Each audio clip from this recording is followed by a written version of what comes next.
নমস্কার বন্ধুরা, মা মেয়ে রান্নাঘরে আপনাদের সকলকে জানাই আবারও স্বাগত। বন্ধুরা, আমাদের রান্নাঘরের আজকের রেসিপি হলো গাজরের পায়েস। অল্প দুধে এবং অল্প সময়ে কি করে আপনারা সুস্বাদু গাজরের পায়েস তৈরি করবেন সেটাই আজকে আমরা দেখাবো।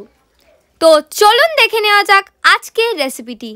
গাজরের পায়েস বানানোর জন্য আমি 4টে গাজরকে ভালো করে ধুয়ে খোসা ছাড়িয়ে নিয়েছি আর নিয়েছি 1 প্যাকেট আমুল গোল্ড দুধ, একটা 10 টাকা প্যাকেটের গুঁড়ো দুধ, 100 গ্রাম চিনি, গাওয়া ঘি, গোলাপ জল এবং অল্প একটু লবণ। এবার আমি এই গাজরগুলোকে একটা গ্রেটারের সাহায্যে গ্রেট করে নেব। একটা গ্রেটার নিয়ে আমি এইভাবে গাজরগুলোকে গ্রেট করে নেব।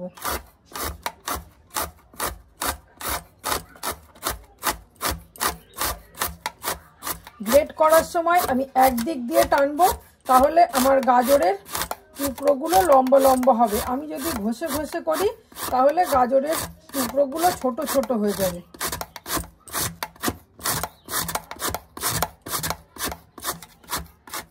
আমার গাজরগুলো গ্রেট করা হয়ে গেছে। আমি এইভাবে গাজরগুলোকে গ্রেট করে নিয়েছি। এবার আমি একটা পাত্রে দুধটাকে জাল করতে বসিয়ে দেব।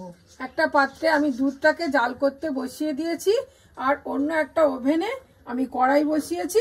কড়াইটা গরম হলে আমি এতে গাওয়া ঘি দিয়ে গাজরটাকে ভেজে নেব। কড়াইটা গরম হয়ে গেছে। এবার আমি কড়াইয়ের মধ্যে দিয়ে দিচ্ছি পরিমাণ মতো গাওয়া ঘি।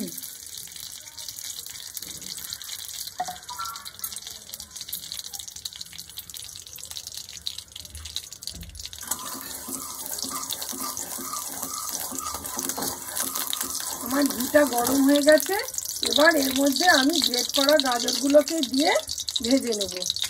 এই সময় আমি গ্যাসের ফ্লেমটা লোতে রেখেই ভাজবো। গ্যাসের ফ্লেমটা জোর করলে গাজরগুলো পুড়ে যেতে পারে।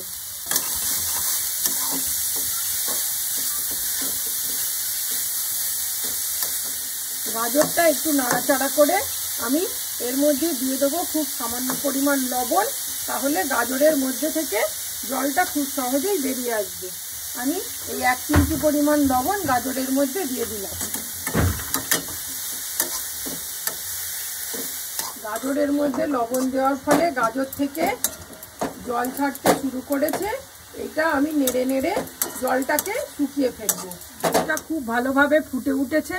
এবার আমি গ্যাসের ফ্লেমটাকে লো টু মিডিয়ামে করে দেবো, দিয়ে দুধটাকে ফোটাতে থাকবো। আমার গাজরের মধ্যে থেকে সব জল শুকিয়ে গেছে। এবার আমি এর মধ্যে দিয়ে দেব চিনি। আমি গাজরের মধ্যে যে 100 গ্রাম পরিমাণ চিনি রেখেছিলাম সেটাকে দিয়ে দিলাম। চিনিটাকে দিয়ে আমি খুব ভালোভাবে গাজরের সঙ্গে নেড়ে নেড়ে মিশিয়ে দেব।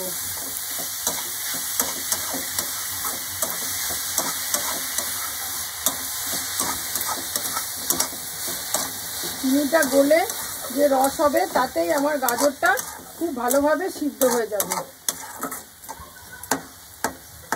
খুব অল্প পরিমাণ দুধে এইভাবে যদি আপনি গাজরের পায়েসটাকে করেন তাহলে খুব অল্প দুধেও আপনার গাজরের পায়েসটা খেতে সুস্বাদু হবে। চিনিটা গলে গেছে। এবার আমি অনবরত নাড়তে থাকবো। গাজর আর চিনিটাকে আমি খুব ভালোভাবে নেড়ে নিয়েছি। চিনির যে রসটা বেরিয়েছিল সেটা শুকিয়ে গেছে।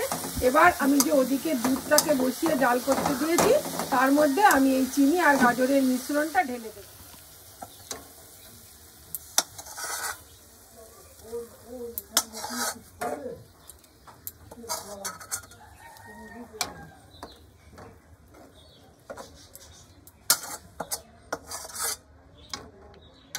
চিনি আর গাজরের মিশ্রণটা আমি দুধের মধ্যে দিয়ে দিয়েছি। এবার আমি গ্যাসের ফ্লেমটাকে হাই করে দেব।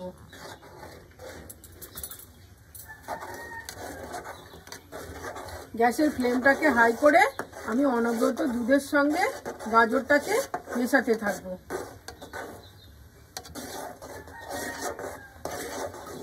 2 থেকে 5 মিনিট আমি এইভাবে ফুটিয়ে নেব। হাই ফ্লেমে আমি 5 মিনিট মতো ফুটিয়ে নিয়েছি। এবার আমি গ্যাসের ফ্লেমটাকে একদম লো করে দেব।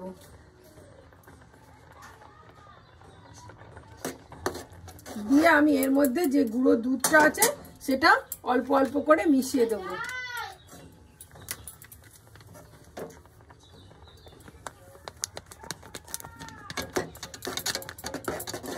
অল্প অল্প করে দুধ দিয়ে আমি নেড়ে নেড়ে মেশাতে থাকবো, নাহলে গরম দুধের মধ্যে গুঁড়ো দুধটা পড়ে জমে যেতে পারে।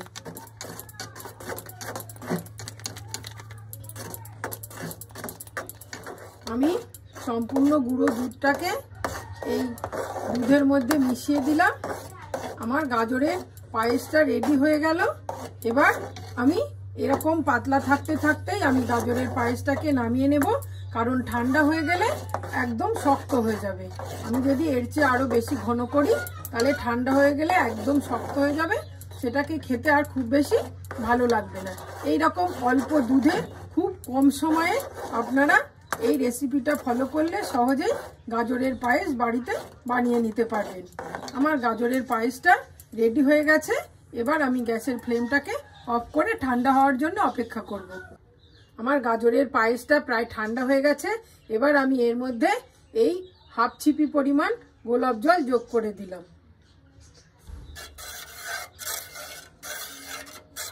গোলাপ জলটা দিয়ে আমি পায়েসের সঙ্গে খুব ভালোভাবে নেড়ে দিলাম। এবার আমি দোকানের মতো যে বাটি বাটিতে কিনতে পাওয়া যায় সেইভাবে আমি সার্ভ করব। আমি এই গাজরের পায়েসটাকে এইভাবে প্রত্যেকটা বাটিতে বাটিতে তুলে নিয়ে ফ্রিজে রেখে দেব। খুব সুন্দরভাবে ঠান্ডা হয়ে গেলে তারপর এটা খেতে আরও বেশি টেস্টি হবে। দেখুন বন্ধুরা, গাজরের পায়েসগুলোকে আমি এইভাবে সার্ভ করেছি।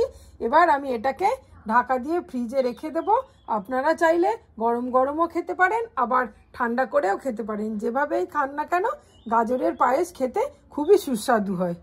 তো এইভাবেই তৈরি হয়ে গেল আমাদের গাজরের পায়েস। আমাদের এই সহজ সুন্দর রেসিপিটি যদি আপনাদের ভালো লাগে তাহলে আমাদের চ্যানেলটাকে সাবস্ক্রাইব করে অবশ্যই আমাদের পাশে থাকবেন এবং লাইক, শেয়ার ও কমেন্ট করতে ভুলবেন না। নমস্কার।